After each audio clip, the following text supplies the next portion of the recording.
Hello everyone. Welcome to the exercise class 10 of PHYS3041.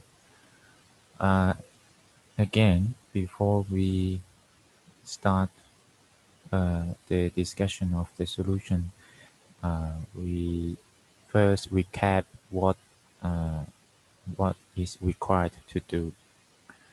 So basically, I picked two questions because these two are quite similar and relatively short compared with the exercise class before.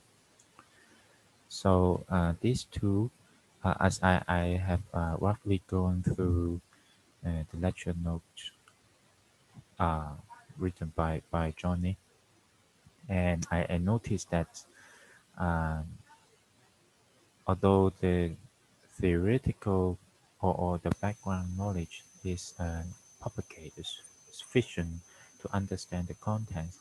However, I think it is good to have some more examples or some application problems, even though they are straightforward or simple. But still, I think it is necessary for you to practice to see if you understand the course.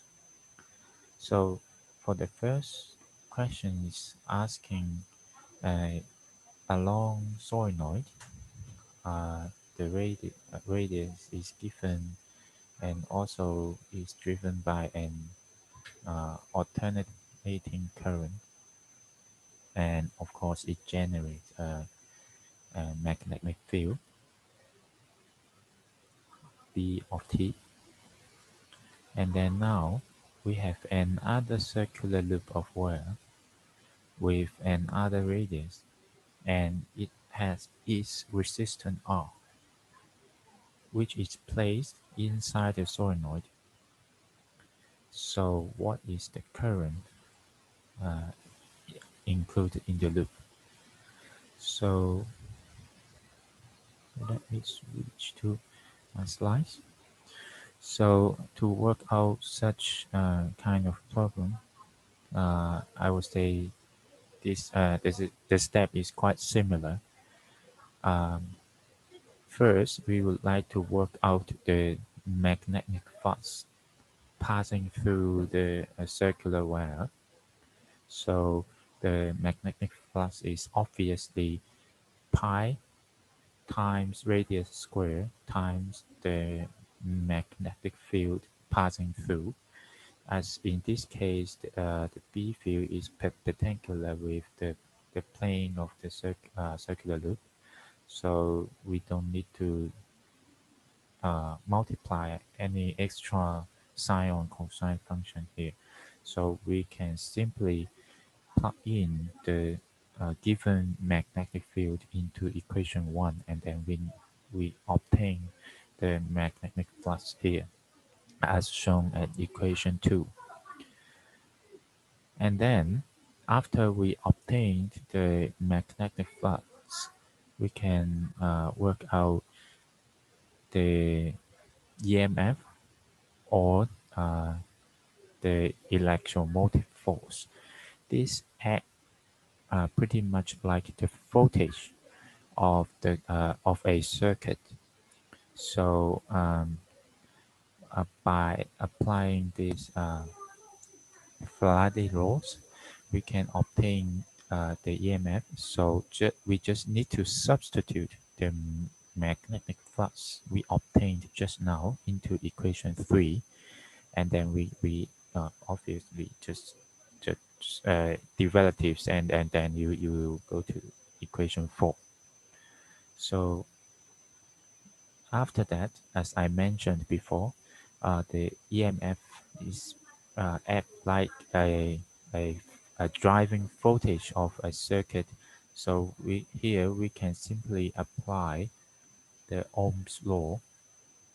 So simply just the EMF over the resistance, then we can obtain the passing through current I of t here. So this is the answer we we decide. And then for question 2, let me zoom in a bit. Okay, so for question 2 is there's a square loop with side A. Again, it contains it, its own resistance R, and then is placed at a distance S from an infinite straight wire that carry current I, as shown in this figure. So now we somehow cut the wire. So it is obvious that the electric current will drop to zero because the wire was cut. And then we would like to find out what directions does the induced current in the square loop here, and what is the total charge. Note that they are asking the total charge uh, Q passing a given point in the loop during the time. So this is pretty much like the one we have done before, but we need to do that uh, in somewhat a opposite way, as this problem is initially carry a magnetic field because there is a wire contains a current I.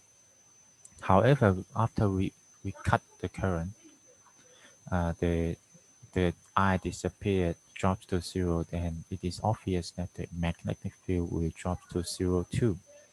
So from the change of the magnetic flux, we can follow similar steps as we have shown just now to work out, for example, the electromotive force, the current, and then after we obtain the current, it is straightforward that we can obtain the charge as well. So let me switch to the slides. So again, we start from calculating the magnetic flux phi. Uh, this is just a recap to remind you. I should put this in A1, but anyway, basically calculating the B dot uh, passing area, and then sum them up or integrate them. Where, just in case if you forgot how to obtain or forgot what is the magnetic field generated by an infinite long line with current I. This is the magnetic field generated by that wire, sorry, equation 8. And then we just need to simply substitute the magnetic field into the integration and then work out the magnetic flux phi here, capital phi here. So with some calculus, we can arrive to equation 10.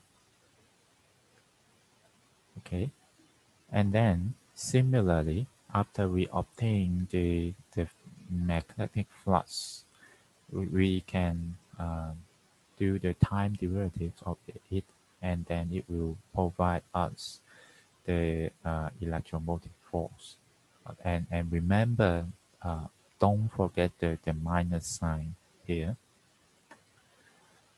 And then also we call that this is at like a voltage of the current, so it is also equals to the I loop means the current inside the loop, not the current on the infinite wire, IR. And then this I, the current, is actually defined by um, the passing charge per unit time. So the I is actually defined as the time derivative of the charge passing through Q times R. And then we substitute the result we obtained just now into here, and then do the time derivatives here.